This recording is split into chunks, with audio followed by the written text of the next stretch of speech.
आणि खरं सांगतो तुम्हाला ही सत्य बातमी आहे की ही जिल्हा परिषद शाळेमध्ये असं शिक्षण मिळतं, इंग्लिश मिडियमच्या शाळेत नाही आणि मिळणार सुद्धा नाही. विषय असा आहे की आम्ही सगळे शिक्षक आहेत जिल्हा परिषदेचे रायगडमधले. पण मला काय वाटलं मी एक शिक्षक असेल पण एक इथे या पिक्चरला एक माणूस म्हणून तुला मी शुभेच्छा दिल्या पाहिजे. डझन मॅटर तुम्ही जे म्हणतात ना फोटो काढून मला काय महात्म्य मिळायचं नाहीये, पण ती ज्या छान पद्धतीने बोलली ना तर मला असं वाटतं की ते अवर्णनीय आहे. मग डझन मॅटर की 111 फार छोटी किंमत आहे, तर मला असं वाटतं तिला शुभेच्छा. आणि हे सगळं असं काही नाही बरं अरे बाळ तुला खाऊ दे, छान बोलतेस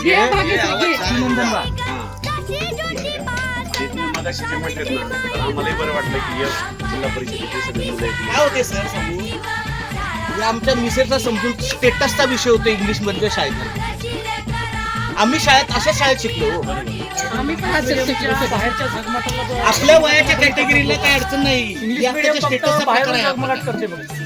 पण आज गुणवत्ता नाही ना त्यांच्याकडे, जी गुणवत्ता आपल्याला पाहिजे आज समाजात. आम्ही सगळे जिल्हा परिषदेचे शिक्षक आहेत रायगड मधले, मानगाव मधले आहेत आम्ही सगळे. म्हटलं चला यार आपल्याकडनं काहीतरी येत आलं तेवढंच येत आमच्याकडे नाही. आणि तू आज विशेष म्हणजे ती पहिल्यांदा नाकारली गेली आम्हाला खरंच म्हणजे तिचं नॅचरलिटी फार चांगली. आणि हे बघ हे सगळे आम्ही एकाच सोबतचे सगळे आणि केंद्राची सगळे आमची टीम आहे.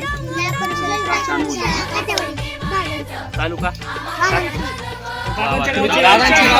दादांच्या गावच्या आम्ही दादांची शेजारी.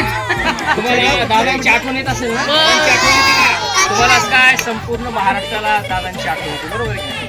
दादांचे ते रूप आणि दादांचे ते शब्द ऐकले की आपल्याला एक खूप मोठा आणि महाराष्ट्रातील एक जाणता शरद पवारांनंतर यांच्यानंतरचा जाणता जर राजकारणी कोण तर दादा गेल्याने आपल्या महाराष्ट्राचं खूपच नुकसान झालं आणि महाराष्ट्राला खूप मोठा धक्का पण बसला.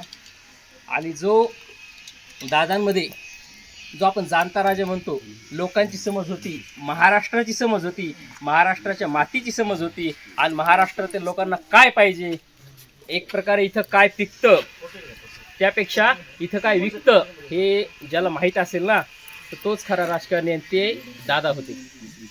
विकास कसा करायचा लोकांची नाडी त्यांना माहिती होती, बरोबर की नाही? तुम्ही दादांना बघितलं का रे? प्रत्यक्षात बघितलं असेल, बरोबर आहे? आणि त्या दिवशी पण तुम्ही काय केलं असेल? शिवाजी महाराजांचा इतिहास यायचा बाकी